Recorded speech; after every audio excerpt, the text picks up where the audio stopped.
পারবো না। আমি হাত ছাড়তে বলছি। রাস্তার মধ্যে চিৎকার করছো, হাত ছাড়ো। দাঁড়ান দাঁড়ান দাঁড়ান দাঁড়ান, আপনি একটু সারিয়ে রাখেন তো। সে বলছে আসো। আমি যাব না, আসো। আমি যাব না। আরে ম্যাডাম, আপনি এখানে কেমন আছেন? আপনি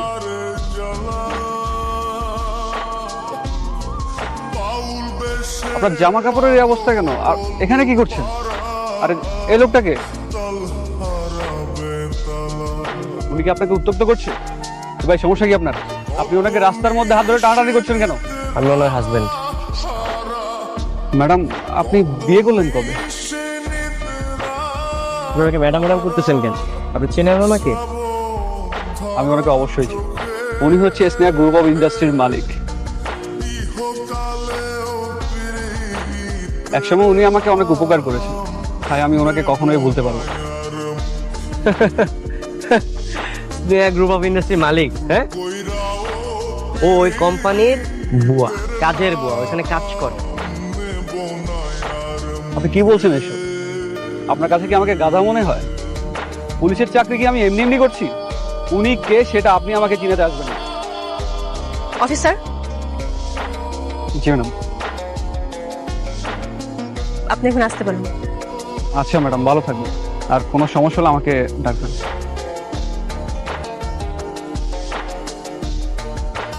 এই মামা চলো। উনি কি বললো?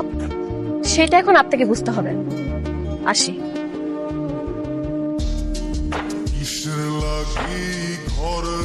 মামা সত্যি করে কও, সত্যি করে কও, বৃষ্টির আসল পরিচয় কি? আর চুপ করে আছে কেন, বলো।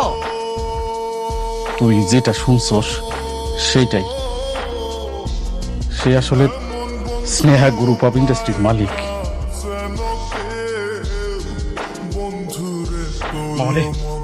আমি এই যে কসম কেটে করতেছি, আমার কোনো দোষ নাই। আমার স্নেহা ম্যাডাম বলতে নিষেধ করছে, এই কারণে আমি তোর কিছু বলি না। আসলে এই যে কসম কেটে করতেছি, আমার কোনো দোষ নাই রে মামা। ওরে একটা কথা মন থেকে সত্যি করে বলতেছি, স্নেহা ম্যাডামের মতো ভালো মানুষ পৃথিবীতে দ্বিতীয়টা পাবি না। তা নইলে যেরকম এত বড় বিশাল অট্টালিকা সাইডা দিয়া শুধুমাত্র তোর কথা চিন্তা করে সে বস্তিতে গিয়ে পড়ে থাকতো না। আমার এরকম মাইয়া পাওয়া ভাগ্যের বিষয়। তুই মায়ের ভুল বুঝিস না। তো একটা কোটিপতির মেয়ে হয়ে আমার মতো একটা সামান্য বস্তির ছেলের কাছে বস্তিতে দিনের পর দিন সংসার করছে। ও নিজের কোম্পানিতে কাজের বুয়া হয়ে কাজ করছে। আমি আমি ওরে কেমনে বলবো মামা? যে কাজ কর, তুই এখন যা, ওই বস্তিতে গিয়া যেভাবে পারস তোর বউরে বুঝায় শুনে তোর কাছে ফেরত নিয়ে আয়, যা।